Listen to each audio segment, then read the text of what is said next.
Petrol কিতাবে আছে, গোয়ালে নাই। আজকে সিলেট শহরেই কোনো পেট্রোল পাম্পে অকটেন পেট্রোল নাই।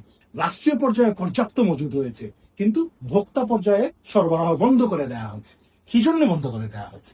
আমাদের বিপিসি একটি সিদ্ধান্ত দিয়েছে, গত বছরের মার্চ মাসে একটি পেট্রোল পাম্প যে পরিমাণ জ্বালানি কিনেছিল গভর্নমেন্টের কাছ থেকে, এই বছরও ঠিক সেই পরিমাণ জ্বালানি তারা কিনবে। এর উপরে তারা কোনো অবস্থাতেই পেট্রোল পাম্প গুলাকে দিবে না। এর ফলশ্রুতিতে যা হয়েছে, গত বছরের মার্চে দেশে কোনো সংকট বা আতঙ্ক ছিল না, মানুষজন স্বাভাবিকভাবে তেল সংগ্রহ করেছে।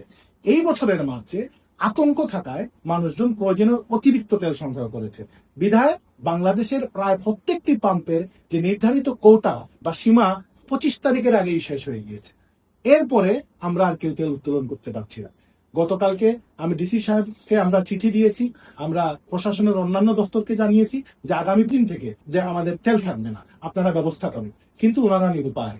আপনারা ডিপোতে যদি খোঁজ নেন, ডিওমো সাহেবদের যদি জিজ্ঞেস করেন, তাদের পর্যাপ্ত মজুদ আছে, কিন্তু ওনাদের হাত পা বেঁধে রাখা হয়েছে। বিপিসি এমন ভাবে কড়াকড়ি করতেছে, ওদের সিদ্ধান্তটা যেন অনেকটা কোরআনের আয়াতের মতো। কিন্তু আমাদের যে সিদ্ধান্ত আসতে হবে, সেটি জনবান্ধব সিদ্ধান্ত আসতে হবে। দেশের মানুষের কাছে যদি পেট্রোল না থাকে আর সরকারের খাতায় যদি মজুদ থাকে, এটি কি পারপাস সার্ভ করবে? কি মনে হয় সরাসরি এই সংকটটা সমাধান হবে কিনা? এখানে তো সংকট নাই ভাই, সংকটের কোনো বিষয় নাই। তেল আমাদের আছে, সংকট সরবরাহ বন্ধ করে দেশটি রেখে দিয়েছে। দেশটি। এই সরবরাহ চালু করতে হবে। কোন আইন এটাকে কোরআনের আইনের মতো নিয়ে নিলে তো হবে না।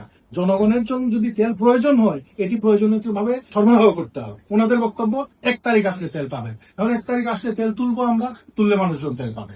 এই জায়গাতেই আছে।